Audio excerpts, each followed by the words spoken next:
Okay. No, we're started. Welcome to our Meet the Author today. I am so pleased and excited to introduce you to Alex Disanti. She is the author of the A Separate Heaven series, and she's currently working on book 4 or book 5. Working on book 5, and book 4 should be ready very soon this month. It's being formatted and uploaded for Kindle. So Awesome. 4 is done.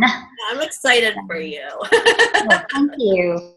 I'm excited. It's taken a while to get book 4 done. We've just had it's been written quite a while. We've just had some situations, life situations. But anyway, it'll be out this month, so that's good. Good. Well, why don't you tell us a little bit about you? What started your writing journey? I've always liked to write. I just don't remember a time from the time that I was 8 or 9 years old. I would write poems and little short stories. I always call them very family-oriented and hallmarkish. Stories about my grandparents' farm, just little things like that. I always liked to write. Later on, I would do short stories. And just mostly very family-oriented is what I would call them. I never tried to publish anything. I never tried to write a book. Certainly not a series. Even now, it surprises me that A Separate Heaven has taken on the magnitude that it has. So, but I've enjoyed it every step of the journey.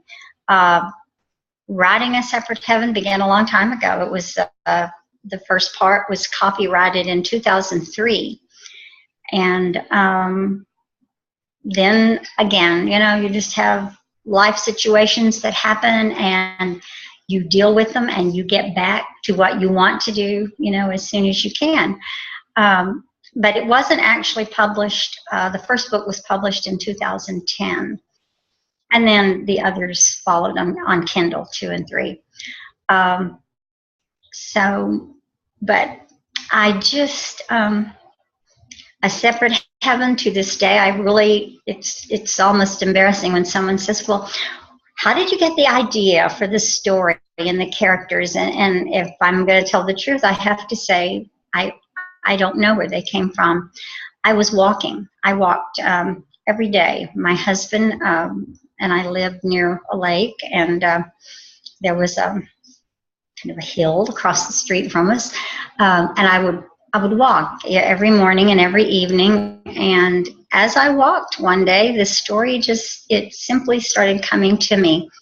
And every day I began to look forward to walking, because I thought, okay, I'm going to think some more about these people and this story. And after about 3 months of thinking, I thought, well, I have a book. So that's where it began. I sat down at my computer and started writing, and I don't use an outline or anything.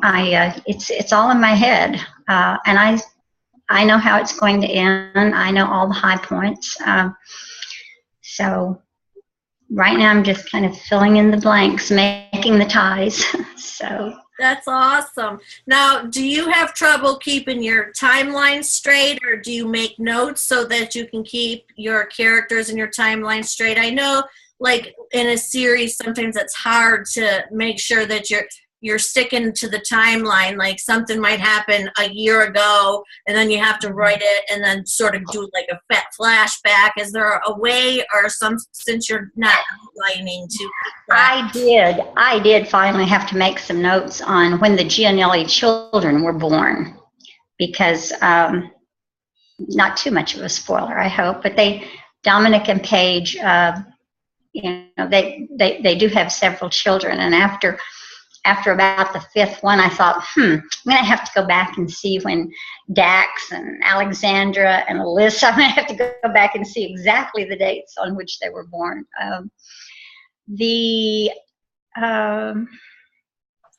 that's pretty much it, though. There's not too much that I have to go back on. Uh, so fortunately, no, I don't have to. I don't have to try to keep too much on paper or in my head. It's the story just, as I said, by the time that I decided that I had a story, I had all the high points. I did not realize the length of the series, because I initially thought I would just write a book. And I did not know. No, I'll just go ahead and say it. I really didn't know anything about getting published. And so it took me a while to realize, and people were quite kind about it, publishers, in informing me that they did not accept unsolicited manuscripts. And at that point, I had what is now the equivalent of the first 3 books. I had to learn through, like I said, people were actually quite kind in the industry. When I began submitting the manuscripts to agents, I don't remember a single agency that did not respond. They were all rejections, but at least they responded. But they would say things like, wonderful character development, but much too long. Great storyline, but much too long. And I thought, well, what is with this? I'm not even finished, and they're telling me it's too long. So one agent actually was generous enough and kind enough, and he took the time and he told me, he said, with a new author, agents and publishers want to see traditionally approximately 80,000 words, ideally 100,000 words, no more than 120,000. He said, you have 430,000 words that you've submitted. so then that was when the editor suggested to me that, she said, let's just do a series. And that is how A Separate Heaven became a series. Now that's awesome in itself, and I just want to point out that I don't know if you know the background of Stephanie Meyer, the woman that wrote the Twilight series, but she had the exact same problem. Really? Yes, did not know that. She had almost 700,000 words, I think it was, and nobody would accept her. She had 10 rejection letters before she even got picked up to be published, and now it's a huge movie series. Sure. So, I mean, you can go by that, and it's exciting that now you're making it a series, so maybe we'll see it into a movie. I'm excited. I hope so. My ultimate goal for A Separate Heaven is a television series. That is the ultimate goal. Ideally, a bestseller first, but hey, I would go either way. And it has been submitted, as a manuscript for a series. And I really hate the word. A friend of mine told me, he said, don't you just hate the phrase under consideration? And I said, because it's something that everybody says. But it actually is under consideration. So, like I said, I have some people that have been, again, I've run into a lot of generous people in the industry as far as their advice and telling me, what would be helpful to let people know that A Separate Heaven exists. So getting the word out. I think for me, the marketing and advertising has by far been the most difficult. I do think that is the most difficult, regardless of whether you're writing a book or even just trying to promote a business. Marketing is something that I think people really fall short on. And what are some ways that you started out marketing this series? The first thing I did, I wanted to test I guess you would say, the marketability of it, so I put out just everything from little post-it notes to even taking out an ad in just a little local paper in the area where I lived. And I call them my test readers. I noticed not too long ago that somebody else had another phrase for it. So I'm probably, pardon? Beta. Thank you. Yes, that's exactly what they said. And I said, oh, okay, well, I call them my test readers. And I got 112 responses. Wow. And then that grew over a period of 2 or 3 years into close to 1,000. Now, one of the things that made it time consuming. It was well worth it. But I printed the manuscripts and just stapled each chapter. And so these poor people had to read, like that, but they did, and got such positive feedback. And what made it nice was that they were people that ranged in age, from their early 20s up to 92, believe it or not. And all backgrounds, different varied educational backgrounds and occupational backgrounds, nurses, teachers, clerks, postal workers. So it just gave me a good idea of the marketability of it and how commercial it could be.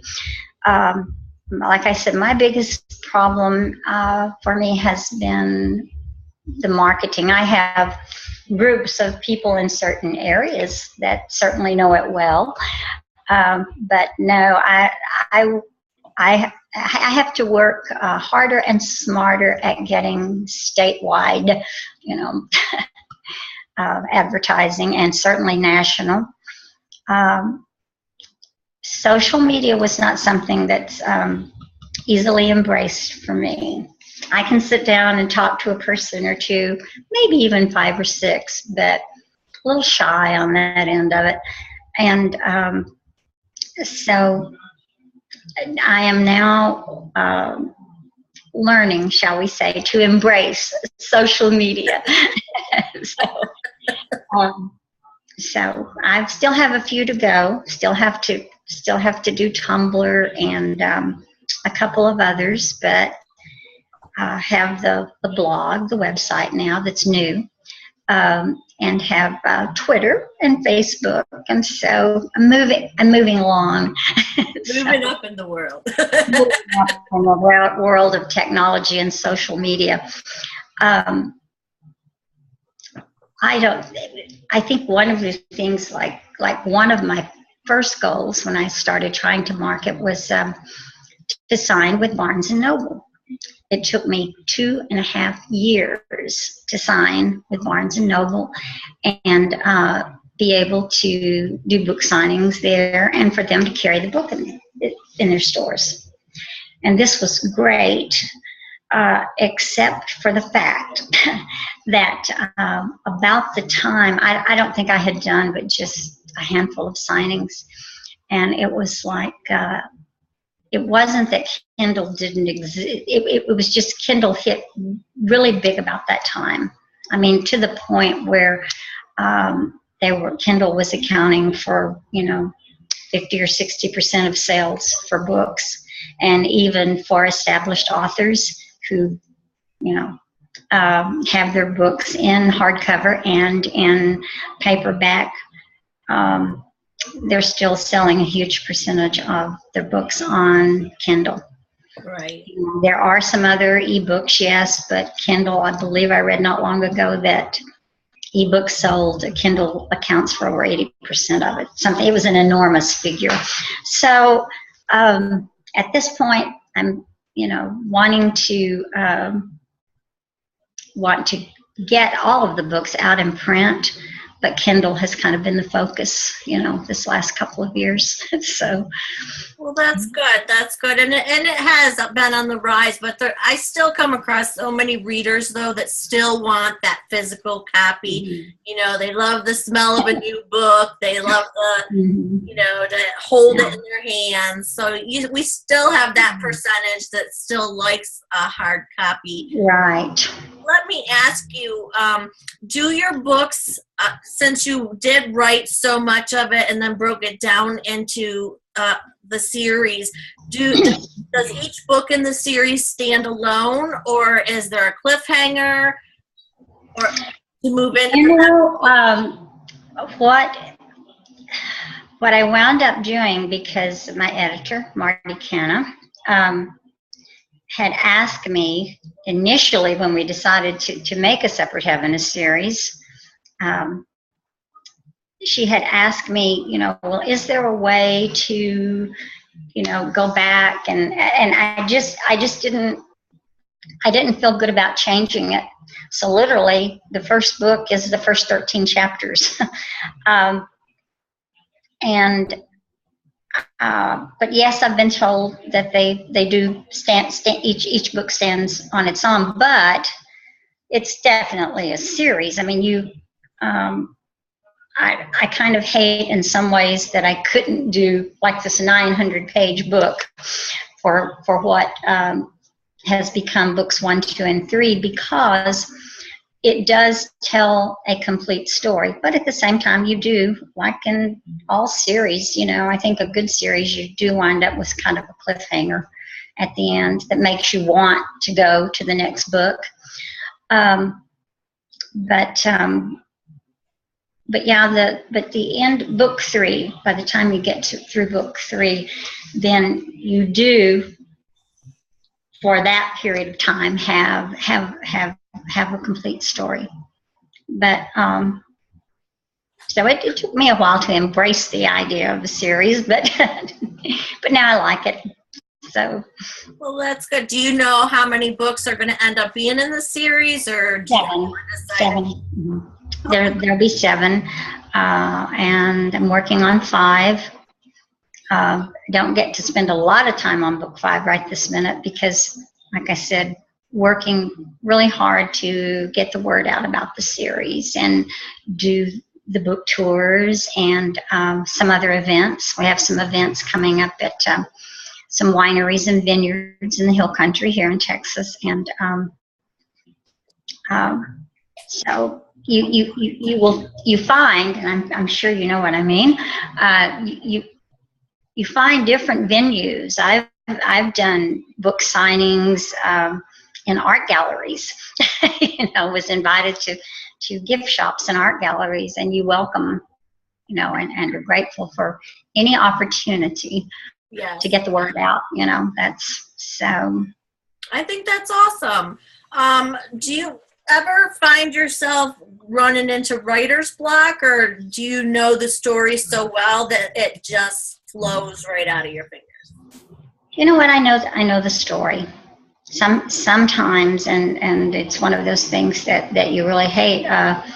Sometimes you do have other things that it's just necessary that those things and those people, because of their situations, take precedence, and you can't just sit down and write and do what you need to do and want to do with your craft. But no, I really haven't. I haven't. I think part of that is that I'm always thinking about it. I can be driving or just doing any number of things, and I'm thinking about it. I'm thinking about the characters, thinking about the story, thinking about, okay, now what am I going to do? Like, I have this event, and I have this period of time between this event and the next event, and so I just, I think about it a lot. So. Well, that's good. That's dedication, right? Or obsession. I'm not sure which. So either one, I think, is fine. Yeah. Now, let's get a little bit into you as a person, not just the author. What do you like to do for fun? What what you know, because I think everybody needs to take a break and have fun. It can't be all work all the time. So what do you like to do to get out of the house or just to get away from the story and take a break?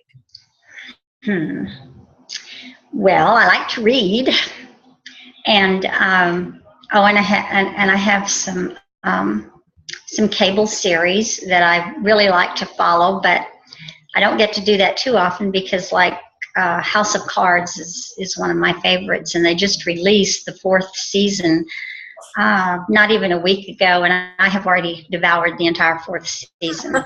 And late at night, it's like, oh, this is great. So I like drama series very much. Good ones. I like good ones. I like House of Cards. I like The Good Wife.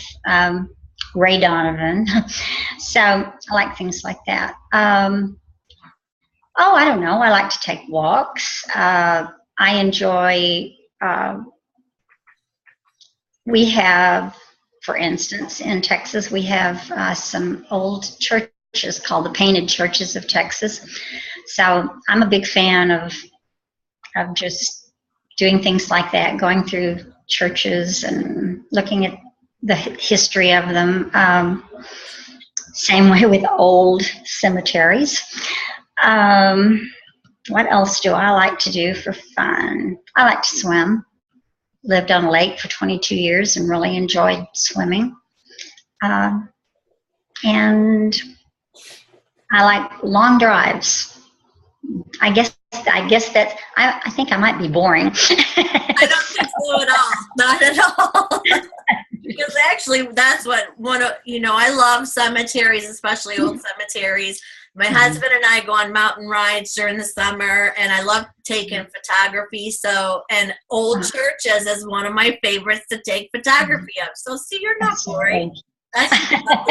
Well, sometimes I wonder, especially when I'm doing an interview, I think, what am I boring at all?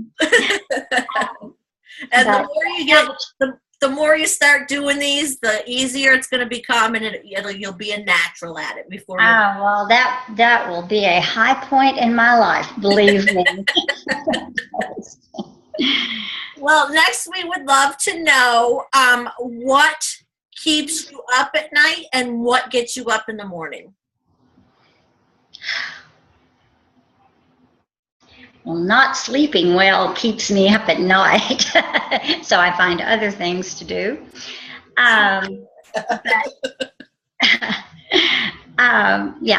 Thinking about the books, thinking about the storyline, planning ahead, basically.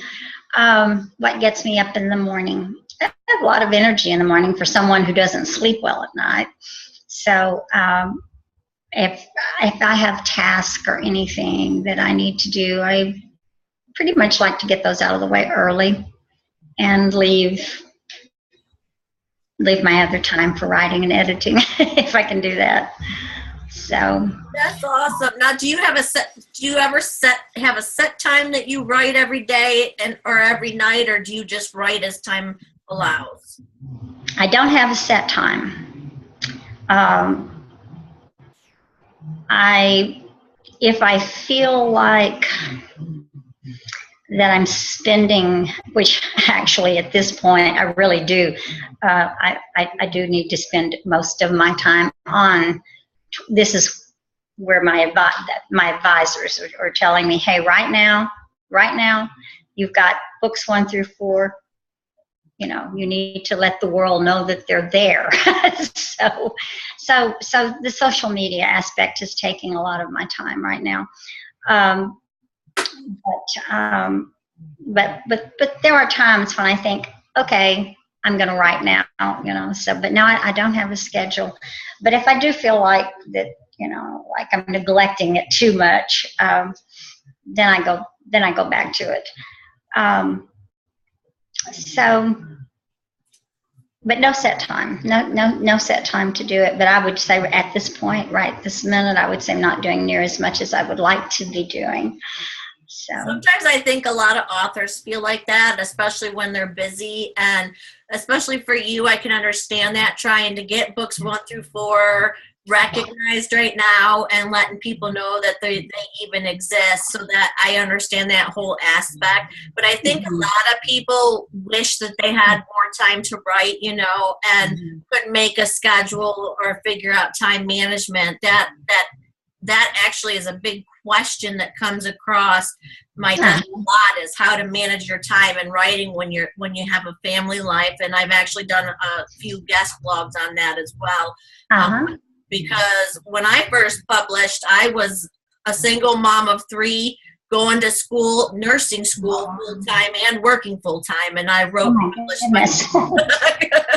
So, I mean, I understand time management completely. And my youngest was just a baby, just brand new. Oh, goodness. So, I mean, and it can get crazy, but I love that you just write when you're finding time, but you're also making time for your marketing as well. Now, do you like to have music, or must you write in silence?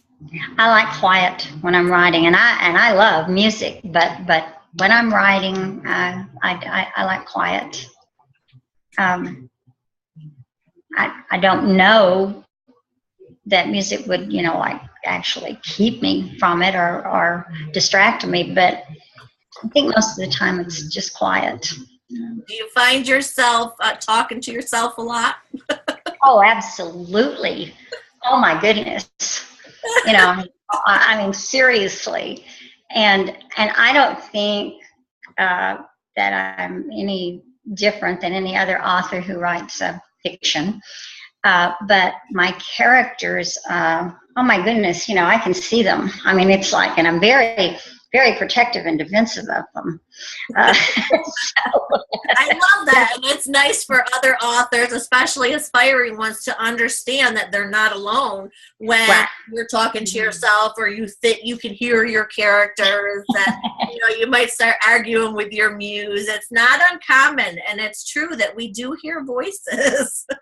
Well, and I've mentioned this to some of my friends, that I noticed just through the years, you could be watching an actor doing an interview, and no matter what type character they had portrayed, I mean, they might have portrayed this awful character who did horrendous things in the movie, but they were quite defensive about their character.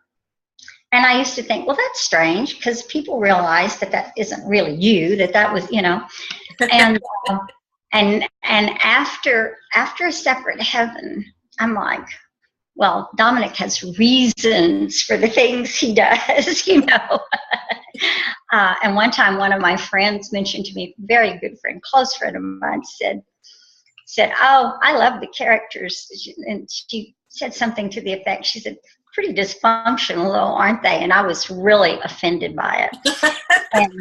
And she called me later and was laughing, and she said, I had no idea. She said, I beg your pardon, they're different. They are not dysfunctional.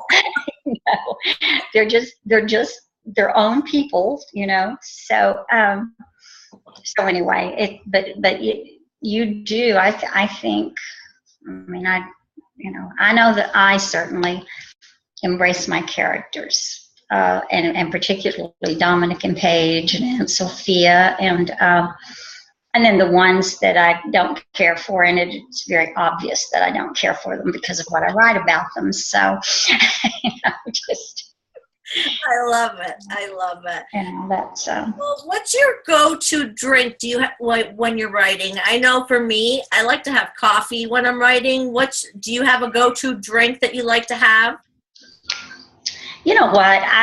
Coffee is a big one, but Coca-Cola Classic, no diet drinks, Coke Classic, the real thing. That's probably that, and sweet tea.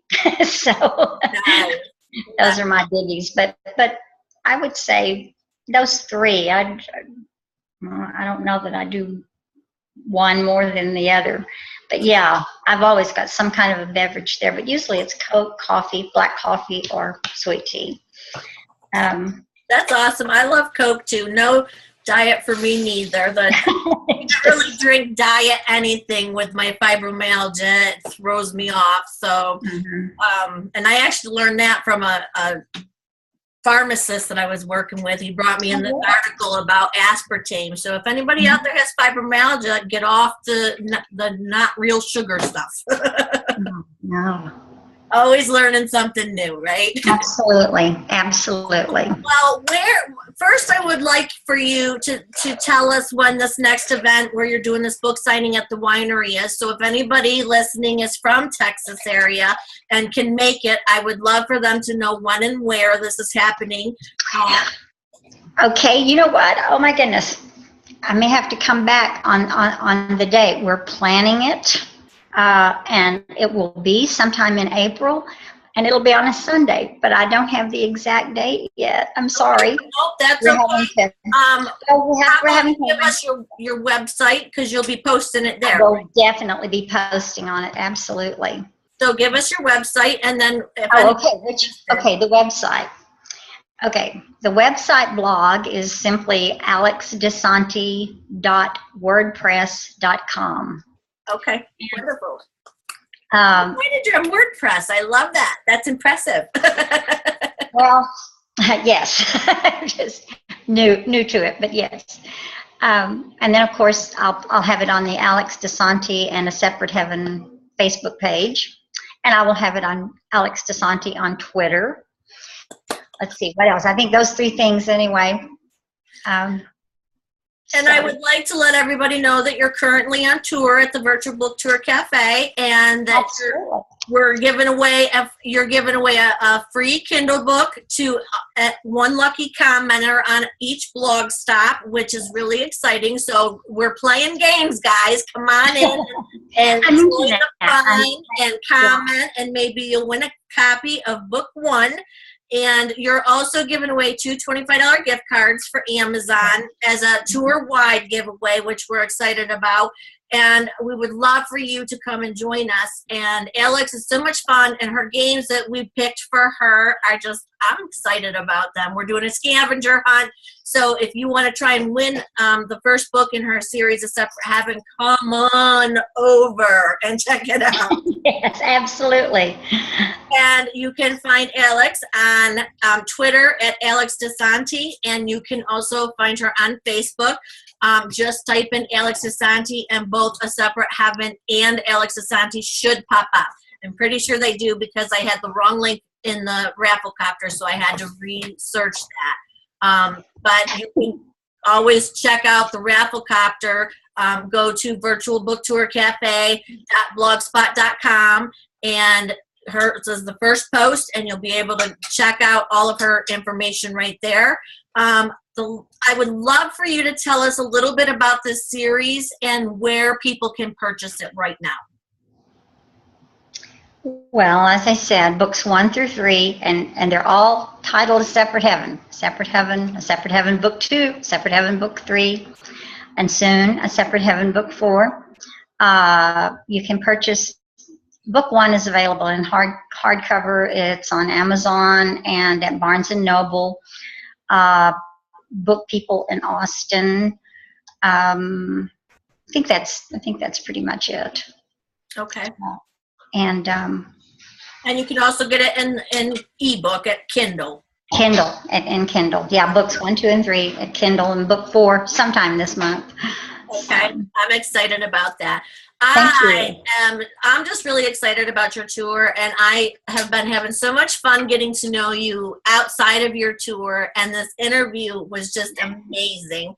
You did awesome, and I think people just love you. And I am going to make this video available. What I think we'll do, Alex, is set this up on our VBT Cafe Facebook page. Okay. We'll invite people to come back and comment there. Okay, sure. And I'll just let you know when you can hop in to answer questions or comments, and we'll just invite everybody to just question, do like a Q&A with your video, and then we'll let you know how, once the comments start coming in, and then come on over, I'll let you know. That would be great. Thank you so much. You're welcome. Great and thank you for taking time out to chat with me today. I am so excited to finally see you and meet you face to face. My husband has been asking me during your entire interview, which part of Texas are you from? Well, I grew up, may as well say grew up in Odessa, Texas, West Texas, the oil patch. And then for 22 years lived at Lake LBJ in a little community called Sunrise Beach, beautiful part of the hill country. Sunrise Beach is about 60 miles west of Austin. So, that gives, because a lot of people don't know where Sunrise Beach is. Well, he used to live on Mustang Island. No, Crystal. Oh, on Crystal Beach. Crystal Beach. Yeah, well, you know what? One of my daughters, Natalie, lives on North Padre. So very familiar with Mustang and Crystal Beach. Yeah, he loved visiting Mustang Island, and he wants to move back there. So maybe someday we'll be neighbors. Well, there you go. That's my daughter and her husband moved there from Austin, and they loved Austin, but they love to fish, and so they built a home at North Padre, and they love it. They fish probably 3-4 times a week, so they love the area. I know exactly where your husband is from. He loves it out there. He hates it on the East Coast. He says, "Let's get out of here."